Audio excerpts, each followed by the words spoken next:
I'm Brittany Johnson, and this is Looking Back, where we look back at what happened in East Idaho this week in history. There was a huge story in 1975 about cattle being mutilated throughout eastern Idaho. This was a really frightening time for people because nobody knew who was doing this, and the number of mutilations, it was increasing rapidly. So for those of you wondering what exactly it means by cattle being mutilated, the article explained that mutilated cows usually have sex organs removed in addition to their eyes, ears, and tongue. Now, these mutilations, they were first reported on September 19th, 1975 in Fremont County. The following month, in October, there had been 23 reported cases of mutilations throughout the upper Snake River Valley.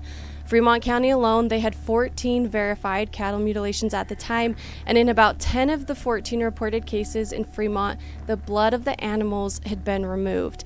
Now, local farmers, they had organized patrol groups to watch over the farms at night. They carried loaded guns with them, and they patrolled in pairs and shifts.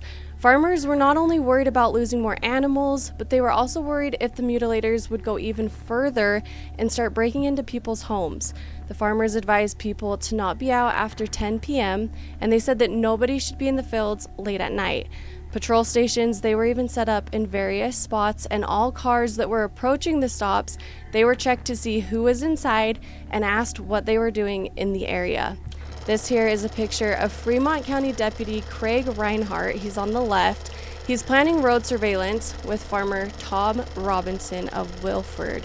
Farmers expressed feelings that those involved in the mutilations, they should be regarded as extremely dangerous.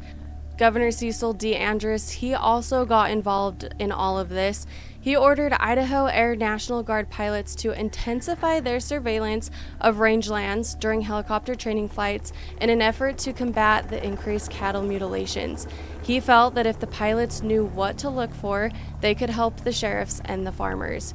Fremont County Deputy Sheriff Terry Thompson, he said that when the people involved in the mutilations were caught, that they would face a felony charge of grand larceny, and if their vehicle was also found on a farmer's property, it would be impounded and sold at a public auction with the profits going into the county fund.